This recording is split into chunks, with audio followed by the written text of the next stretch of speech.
So in this video, I'll discuss about aromatic hydrocarbons. So i-discuss ko dito yung nature, occurrence, structure, and stability of hydrocarbons. I'll also discuss the electrophilic and nucleophilic aromatic substitution reactions. I will also discuss the substituent effects after each electrophilic or nucleophilic aromatic substitution reactions. And also, I'll discuss other reactions of aromatic compounds. Okay? So let's talk about the stability of benzene. So kung mapapansin nyo, para lang siyang triene. Okay? Para lang siyang 1,3,5 cyclohexatriene. Looking at the structure. Okay? So it should act like an alkene. Okay? Pero it has this particular inertness na hindi mo makikita sa mga alkenes. So for example, it doesn't react with bromine, with light or without light. Okay? Kapag walang catalyst yung bromine, no reaction. Hindi rin siya nag-act through mild oxidation. Okay? So, hindi siya nagre-react sa KMNO4 na cold dilute neutral, unlike alkenes. Hindi rin siya madaling na-hydrogenate. So, using this simple hydrogenation reaction, wala siyang gagawin. Walang reaction dyan. Also, it doesn't undergo addition reactions or simple addition reactions. Okay? So, bakit kaya? Based on their observation, if you have these particular properties like, number 1, cyclic. Okay, you are a cyclic hydrocarbon. Number 2, you have this particular pi conjugated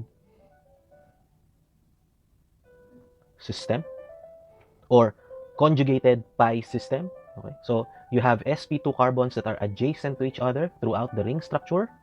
Okay, tapos continuous yon around the ring. Hindi siya napuputol at any point dun sa ring. Number 3, you have 4n plus 2 pi electrons where n is a whole number. Okay? So, any whole number n will do except 0. So, if you have that many pi electrons, tapos the sp2 carbons in your ring are conjugated, you are the so-called Uckel aromatic compound. So, you have this particular property called the Uckel aromaticity or Huckel aromaticity. Depende yan sa ating pronunciation. Okay? So, Uckel or Huckel aromaticity is a phenomena in ring systems with this many electrons. So, yung theory dyan is a very complicated theory because it is based on quantum mechanics. There is actually a whole field of quantum mechanics for this. This is called the Uckel molecular orbital theory. So, meron tayong isang buong topic on that. So, kapag nagpunta na kayo sa quantum mechanics, we can explain this further without confusion dahil sa dami ng jargons. So, for more info, pwede kayong pumunta sa ibang videos na may quantum mechanical explanation ng Uckel aromaticity. Okay? So, ang aim natin ngayon is to determine if compounds are aromatic or not. So, example number 1. Of course, we have benzene. Benzene is a ring, so check. Okay, number 1 is check. 2, it has a pi conjugated system. Check kasi sp2, sp2, sp2, sp2. Okay, sp2 lahat yung 6 na members ng ring. So, check yung number 2. 3, it has 4n plus 2 equals 6 pi electrons. So, ang pi electrons niya ay 2, 4, 6. So, per bond, meron kang 2 electrons. So, that's 6 pi electrons. So, kapag sinubstitute mo siya sa equation, makakuha ka ng n equals 1. Whole number yan. So, therefore, aromatic. So, how about the second example? Okay, makikita na agad natin dito na hindi siya aromatic because n is equal to 3 halves. Bakit? Ang measurement niyan is per ring. Okay? So, satisfied naman yung 1 and 2. Cyclic siya. Tapos, yung system niya ay conjugated at continuous throughout each ring. Okay? Pero ang measurement kasi natin dito ay per ring, hindi yung buong compound. So, per ring, it has an 8 pi electron system. So, n is equal to 3 halves. Okay? So, 8 minus 2 is equal to 6. 6 over 4 is 3 over 2. So, hindi siya whole number, so not aromatic. So, finally, we have this third example. So, per ring, meron tayong 6 pi electrons, like benzene. So, ibig sabihin, aromatic. And this should be considered as a pi electron. Kasi siya yung nakakapag-participate sa resonance. Okay? Pwede siya mag-participate sa resonance. So, pi electron din siya. Nakakapag-participate or nakakapunta siya sa mga pi orbitals. Okay? So, that is for the assessment of the aromaticity of any ring structure that you would see in any compound. So, this particular aromaticity cannot easily be disrupted by simple addition reactions. Kasi di ba kapag meron tayong mga addition reactions, nawawala yung mga double bonds. Yung mga sp2 nyo, nagiging sp3 hybridized carbons. So kapag ganun na nangyari, mawawala yung stability ng ating aromatic ring. Na disrupt yung aromatic pi system. So, nagiging inert tuloy yung benzene towards those reactions kasi ayaw niyang i-give up yung kanyang aromaticity. Therefore, okay, to be able to utilize or to be able to functionalize our benzene, we usually perform electrophilic or nucleophilic aromatic substitution reactions. So, from the words electrophilic and nucleophilic, kapag electrophilic, electrophile ang inyong reagent. Kapag nucleophilic, nucleophile ang reagent. So, sa electrophilic aromatic substitution, usually, ang nire-replace nyo ay yung H+. So, through this particular substitution reaction, okay, yung ring or yung pi electrons yung nag-i-interact dun sa inyong electrophile, okay, your electrophile has to be very strong for this to happen. Okay? So, nare-replace yung H+. So, magkakaroon ka ng H+. So, the full mechanism will be discussed dun sa susunod na slide. Okay? Dito naman sa nucleophilic aromatic substitution reaction, yung nucleophile mo has to be very, very strong then to be able to replace this halide. So, usually, kapag nucleophilic aromatic substitution, dapat good leaving group yung ating alis na group. So, usually halides yan. Okay? Hindi tayo pwedeng mag-alis ng hydride. Okay? Hydrides are very poor leaving group kasi hydrides are very unstable. So, usually nagpa-functionalize muna tayo by putting halides sa benzene through electrophilic aromatic substitution bago tayo makapag-perform ng nucleophilic aromatic substitution. So, ang product nito, may kasama siyang halide. Okay? So, an example of an electrophilic aromatic substitution reaction is the nitration reaction. Okay? So, ang gagawin nyo lang, yung benzene, isa-subject nyo siya sa mixture ng acids na H2SO4 and HNO3. Magpaproduce siya ng nitrobenzene. This is the nitro group. Okay? Nitrobenzene. Okay?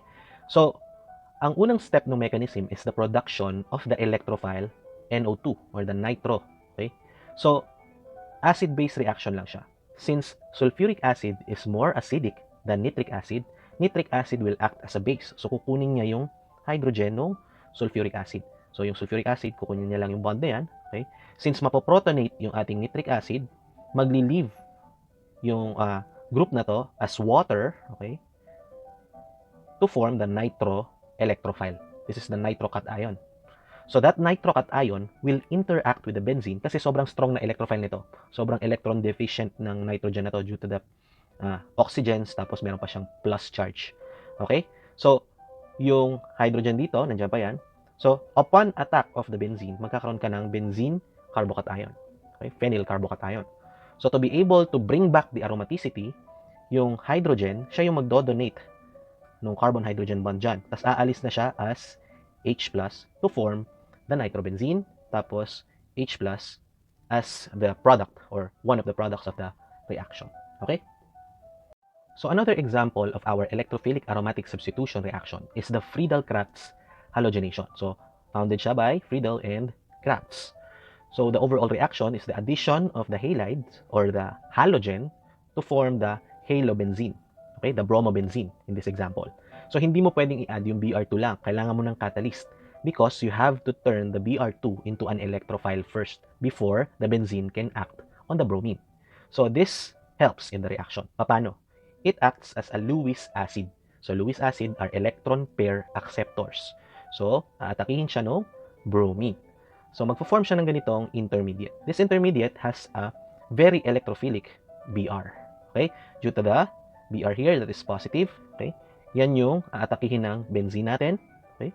Since meron siyang enough electrophilicity para mag-react yung benzene. So, magkakaroon ka ng same benzene carbocation na intermediate. So, to maintain the aromaticity, yung carbon-hydrogen bond, mawawala ulit, magiging pi, yung ating electron pair na yan. Magpo-produce tayo ng H+ after the reaction. So, magkakaroon tayo ng bromobenzene as our product for this Friedel-Crafts halogenation. Okay? So, we have a lot of variants of our Friedel-Crafts reaction.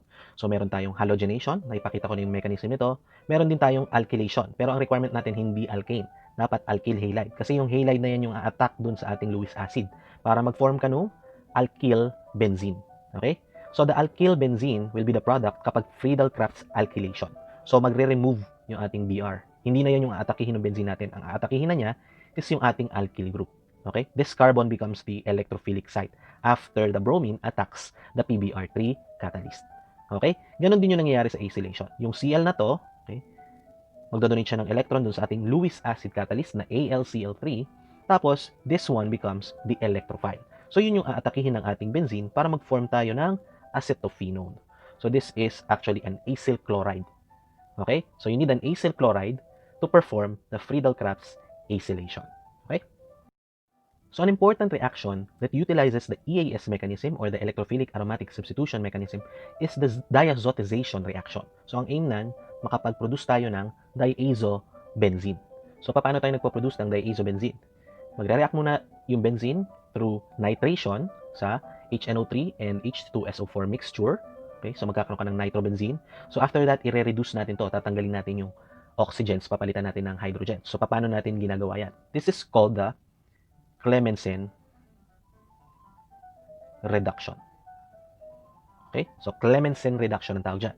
So, you put a metal, either iron or zinc, tapos maglalagay ka ng acid, either HCl or HBr. So, yung iyong nitro, magiging aminobenzene. So, this is called aniline. Okay? So, review niyo yung naming natin last time. That is called aniline. So, the aniline will react with nitrous acid. So, ito na yung diazotization part. Magpo-form tayo ng diazobenzene. Okay? So, that diazobenzene can be used to perform the Sandmeyer reactions. So, if you put HBF4 with heat, kakaroon ka ng fluorobenzene, which is very hard to synthesize kapag ka normal substitution reactions lang. Okay? You put this H3PO2 para bumalik lang siya sa benzene. Okay? You put water para mag-form ka ng phenol. This is actually one of the ways to synthesize phenol through EAS. Okay? So, you put copper 1 cyanide to put the cyano group in benzene. Okay? And you put copper 1 halide to put halides in benzene. So, pwede itong Cl, Br, or iodine. Okay? So, this is the important reaction for synthesizing a lot of compounds or functionalizing benzene in many ways. Okay? So, what happens to the benzene after the substitution reaction? So, meron tayong dalawang klase ng substituents. Meron tayong electron donating group, okay? And meron din tayong electron withdrawing groups. Okay? So, an electron donating group provides electron density, okay? Yung negative charge density. Nagpo-provide siya ng more for the benzene. So, yung benzene nyo, in turn, it becomes more nucleophilic. Okay? So, kung mas nucleophilic siya, tataas yung kanyang reactivity towards electrophiles. Okay? So, pag mas mataas yung activity niya towards electrophiles, mas madali yung ating EAS. Okay? Since more nucleophilic siya, hihirap naman yung ating mga nucleophilic substitution reactions, especially the SNAR or the nucleophilic aromatic substitution reaction. So, magiging activating yung ating electron donating group towards EAS or the electrophilic aromatic substitution while it becomes deactivating towards the nucleophilic aromatic substitution. So, yun yung effect ng ating electron donating groups. So, electron donating groups can be donating by virtue of resonance and or inductive effects. Okay? Next, we have the electron withdrawing group. So, electron withdrawing groups pull electron densities towards itself. So, kapag ganun na nangyayari, nauubos yung ating electron density dun sa benzene ring, nagkakaroon tayo ng more electrophilic benzene. Okay? So, kapag medyo electrophilic na yung benzene natin, mas mahirap na ngayon ang electrophilic aromatic substitution. Ibig sabihin, this electron withdrawing group is deactivating towards electrophilic aromatic substitution. Nagiging mas activating naman yung EWG towards nucleophilic aromatic substitution kasi mas nagiging reactive yung benzene towards the nucleophile. So, it's reactive towards the nucleophile kasi nga, it becomes more electrophilic due to the electron withdrawing capability of your EWG. Okay? So, that's the substituent effects, yung general idea ng substituent effects sa benzene. So, substituents not only can affect the reactivity of your benzene ring towards either the electrophilic or the nucleophilic aromatic substitution reactions, they can also influence the positioning of the second substituent upon either EAS or SNAR.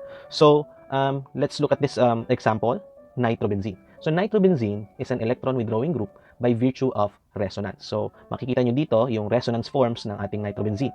So, sa unang resonance form, okay, magdodonate ng electron pair yung benzene ring para magkaroon siya ng carbocation ion sa ortho position. Okay?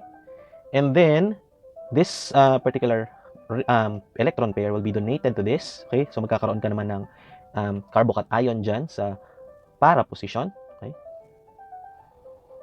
Okay? So, pwede ito mag-donate, pero magiging ganito lang siya ulit. Okay? Mapupunta lang ulit sa ortho position yung iyong carbocation ion. So, banda dito yung magiging carbocation ion. Okay? So, makikita natin dito na positively charged yung ortho and para positions ng iyong mga nitrobenzene resonance forms. So, ang hindi lang dyan naapektuhan or hindi lang nagkakaroon ng positively charged carbocation sa resonance ay yung meta position. So, ibig sabihin, if you are the electrophile, okay, hindi ka mag-a-add doon sa ortho tsaka sa para positions. Mas mataas ang probability na mag-a-add ka sa meta position. Okay? Kasi yung meta positions nila or yung meta position ng nitrobenzene na to ay yung least electrophilic. So if you are an electrophile, doon ka mag-a-add sa least electrophilic part ng iyong benzene. So that's why the nitrobenzene or the nitro group in nitrobenzene is the so-called meta-directing group. And it is deactivating towards electrophilic aromatic substitution kasi ginagawa niyang mas electrophilic yung ating benzene. Makikita niyo naman kasi nagiging positively charged yung mga resonance forms niya. Okay? So now let's go to phenol. So phenol naman is electron donating by virtue of resonance. So kapag electron donating, it donates its electron pair, okay, dito sa bond na to, tapos yung ring na to ay magiging carbanion. So magkakaroon ka ng carbanion na nasa ortho naman position. Tapos pwede siya mag-donate dito, okay, para maging pi bond to. Tapos this pi bond becomes a negatively charged carbanion, so nasa para position. So yung most nucleophilic part naman ng benzene na to ay yung ortho and para position. Okay? Tapos overall, nagkakaroon ka ng negatively charged benzene ring. So mas nagiging nucleophilic yung iyong benzene. So ibig sabihin, the OH group in phenol is an ortho para directing group. Okay? And it is activating towards electrophilic aromatic substitution reaction. Okay?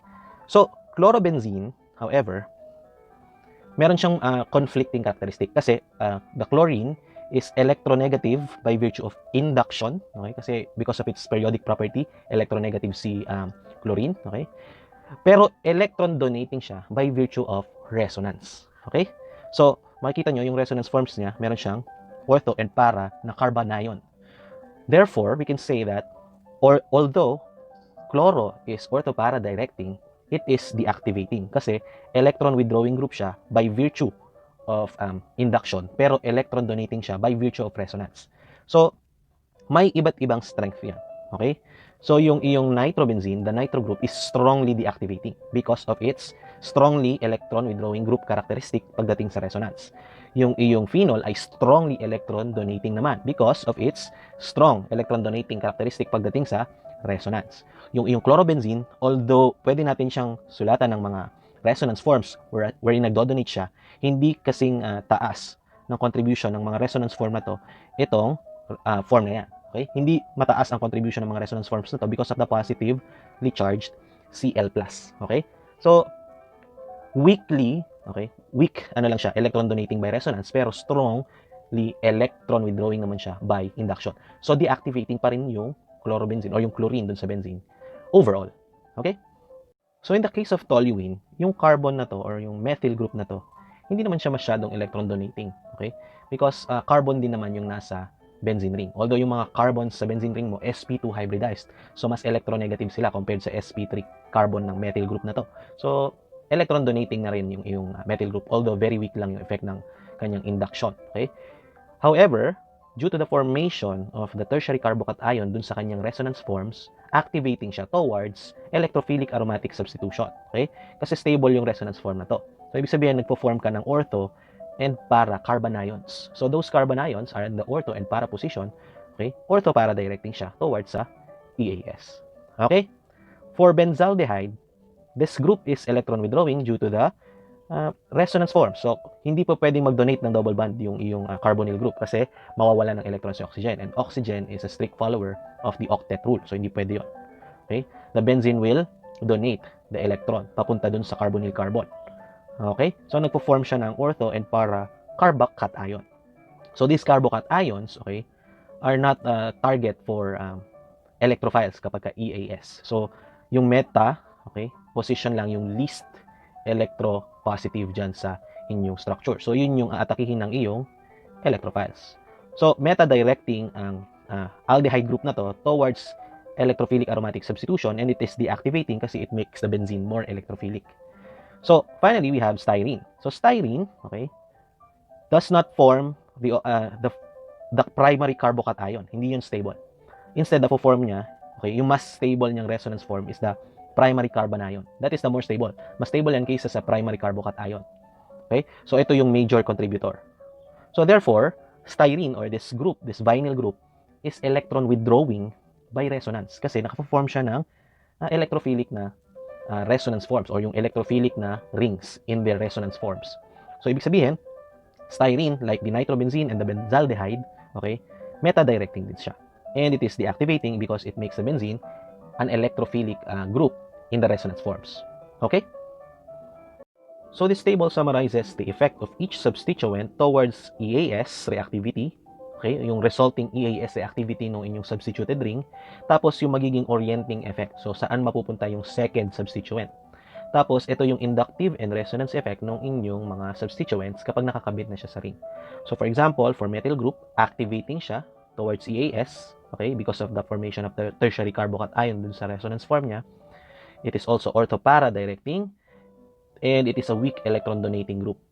So yung hydroxide tsaka yung amino group, activating sila towards EAS, okay, orthopara directing, although weak electron withdrawing group sila because of their electronegativity, strong electron donating groups naman sila by virtue of resonance. Okay? So for the halides, their EAS reactivity is deactivating. Okay? But they are orthopara directing. They have a strong electron withdrawing capability by virtue of induction, pero weak electron donors sila pagdating sa resonance. Kasi, mas gusto nila na nasa kanila lang yung electrons. Okay? They are electronegative. So, by induction, electron withdrawing sila, tapos hindi sila nakakapag-donate masyado ng electrons by resonance. So, for the rest, okay, ito yung mga strongly deactivating groups. Okay, deactivating sila lahat. They are all meta-directing by virtue of resonance. Strong EWG silang lahat by virtue of both inductive and resonance effect. Okay?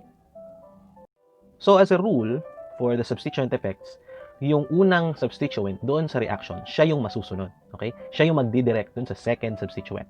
So, for example, you have a benzene, nireact mo muna siya with nitric acid, with sulfuric acid, nagkaroon ka ng nitro group.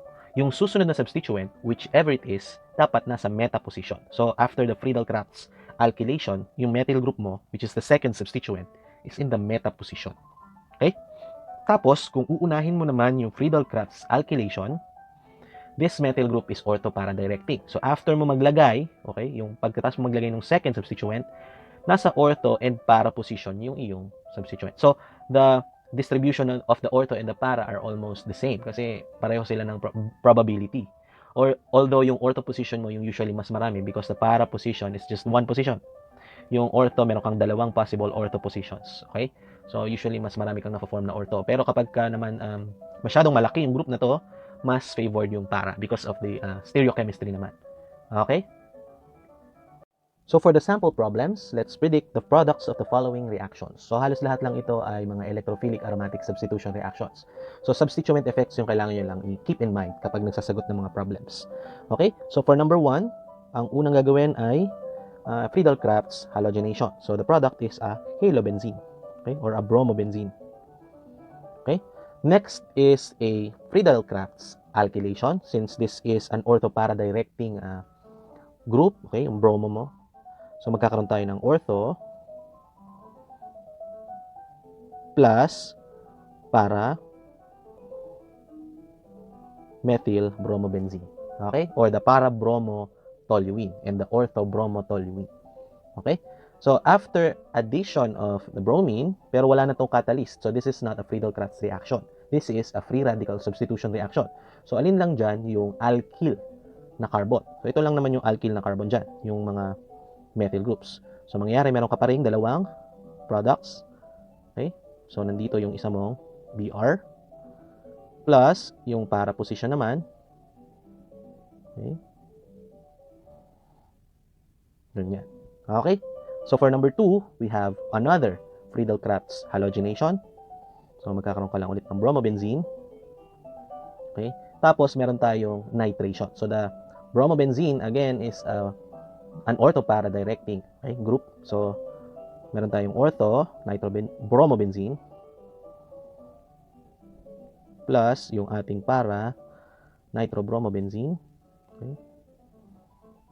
Ayan. So, yun yung product ng reaction sa number 2.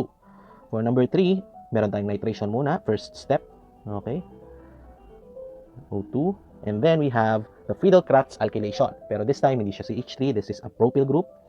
So, since meta-directing ang iyong NO2, this will be a meta-propyl nitrobenzene. Okay? So, next for number 4, we have another Friedel-Crafts halogenation for benzene. So, magkakaroon tayo ng bromobenzene. Okay? So, after nyan, meron tayong hydrazine in aqueous NaOH. So, this is a case of the nucleophilic aromatic substitution reaction. Ang gagawin lang ng hydrazine, i-replace niya yung Br dun sa inyong bromobenzene. Okay? So, i-discuss ko yung details ng mechanism nito at saka substituent effects sa susunod na slides. Pero this time, sagutan muna natin yung ating problem set. So, NH, NH2.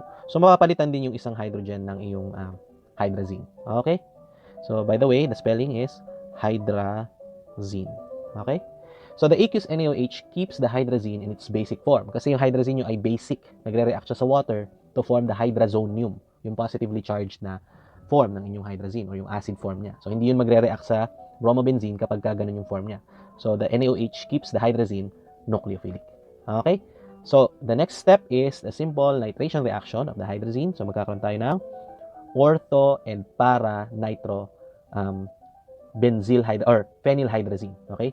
So, ang tawag dito ay phenylhydrazine. Okay? Yun yung usual name niya. So, magkakaroon tayo ng ortho nitro phenylhydrazine. Okay? Plus para nitro phenylhydrazine. Okay? So that is for the problem set for the electrophilic aromatic substitution reactions and some SNAR or nucleophilic aromatic substitution reactions. Okay? So now let's discuss nucleophilic aromatic substitution. So unlike EAS, you cannot perform direct nucleophilic aromatic substitution sa benzene. Okay? Because benzene doesn't have any good leaving groups. Hindi mo po pwedeng tanggalin yung hydride. Okay?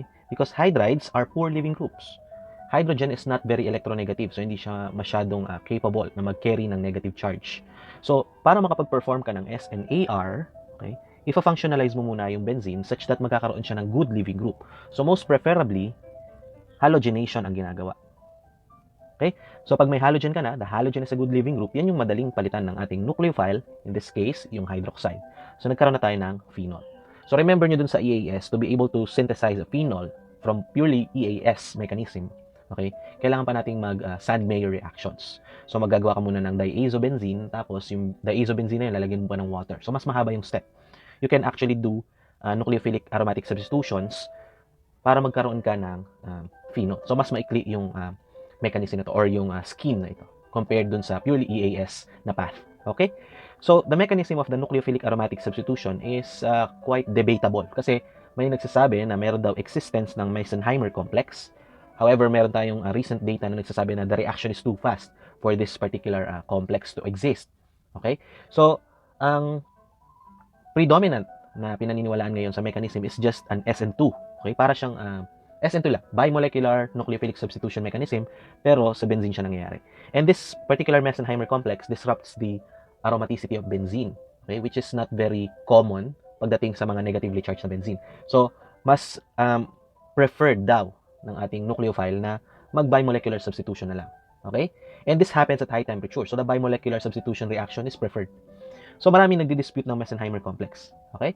However, I'll still show this particular complex kasi ito yung nasa textbooks. Okay? So, just in case nakita nyo yung Mesenheimer complex, you'll see that the mechanism is via nucleophilic aromatic substitution. Okay? So now let's proceed to substituent effects on the nucleophilic aromatic substitution reaction mechanism. So hindi tulad ng EAS na kailangan nating hulaan kung saan ide-direct ng ating unang substituent yung susunod na substituent. Sa SNAR, kailangan lang nating malaman kung nasaan yung good leaving group. So in this case, okay, kapag pininpoint natin yung mga good leaving groups, diyan papalit yung ating nucleophile kapag sinubject natin yung compounds na to sa SNAR. So, madali lang. Okay? Hahanap ka lang ng good leaving group and madalas yung good leaving group mo ay yung halides. Pero anong effect nito sa rates ng reaction? So, for electron withdrawing groups, for example, meron tayong nitro. Okay? The nitro group is a meta-directing pagdating sa electrophilic aromatic substitution. Bakit?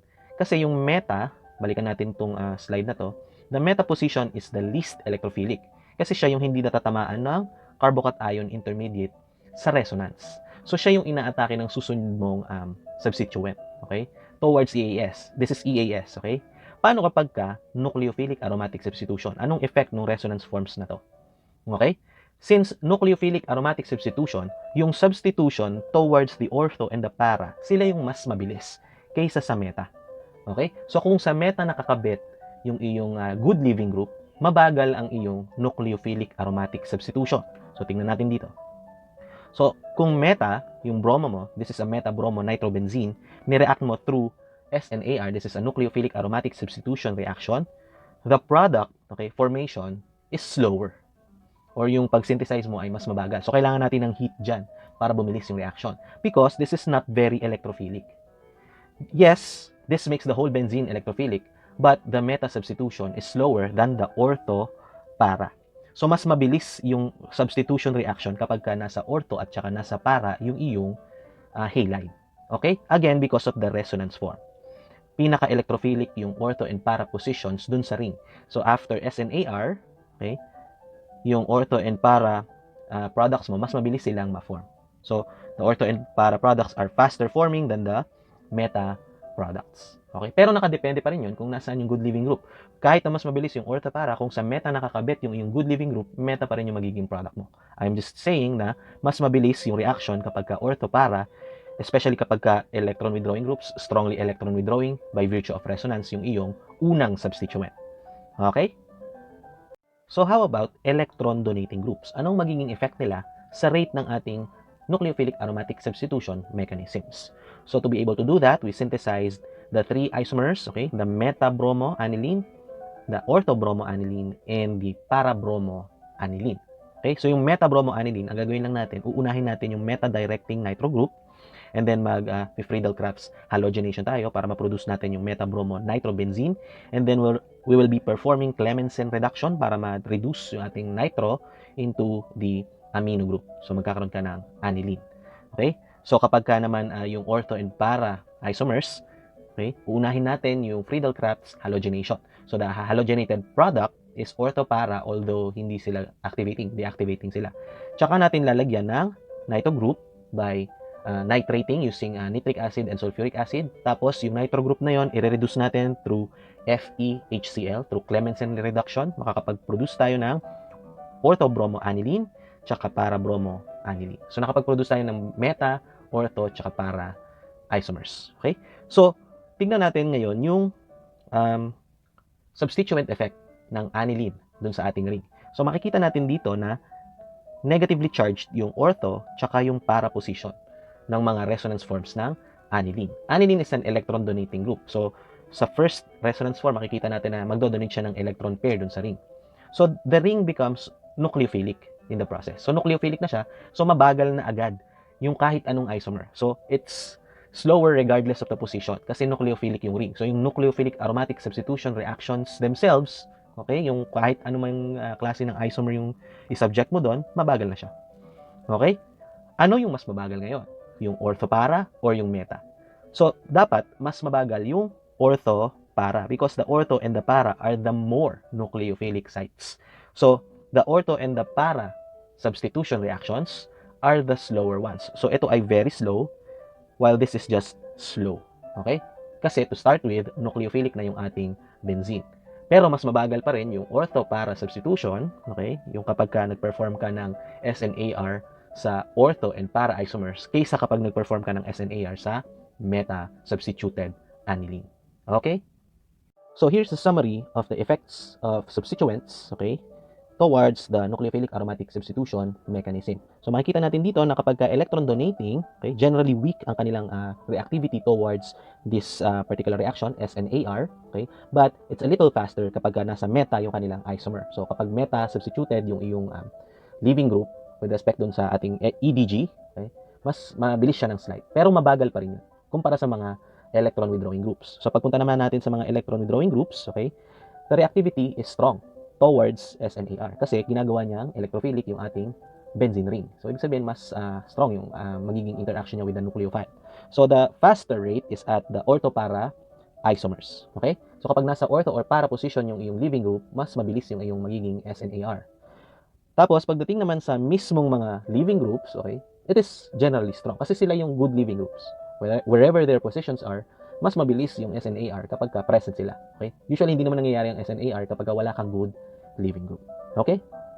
So for other reactions of benzenes and its derivatives, we have oxidation and reduction. So sa oxidation, okay, you only need KMnO4. You don't need harsh conditions like hot acidic KMnO4. Basta meron kang KMnO4 in aqueous solution, pwede na yon. It can already oxidize your benzene. Given that your benzene should have, okay, exchangeable hydrogens. So makikita nyo dito yung quaternary benzyl carbon. Ang tawag sa carbon na nakakabit sa phenyl ring, okay, is the benzyl carbon. Okay? So benzyl ang tawag dyan. So kapag nilagyan mo ng KMnO4 at merong exchangeable hydrogen yung benzyl carbon, automatically nagiging carboxylic acid siya regardless of the chain length of that alkyl group. Okay, kahit gaano kahaba yung alkyl group na yan, basta may exchangeable hydrogen yung carbon na pinakamalapit sa benzene, na-oxidize siya agad to carboxylic acid. Okay? For reduction naman, syempre inert yung ating benzene towards sa typical reduction reactions like yung ating hydrogenation and yung Clemmensen reduction. Okay? Tapos, again, PDNC, hindi rin siya masyadong reactive. However, kapag nireact mo siya with rhodium, okay, this particular metal interacts strongly with the benzene. Kaya na-reduce yung ating ring. Nawawala lahat ng pi bonds, nagiging sigma bond. So, rhodium is the only strong reduction agent or reducing agent, okay, pagdating dito sa benzene. Okay? So, here we have some sample problems. So, ang gagawin lang natin, sasagutan natin, or ilalagay natin yung product for each step. Okay? So, for number 1, so ilalagyan daw natin ng HNO3 with H2SO4. This is a nitration reaction. So, magkakaroon tayo ng nitrobenzene. Okay?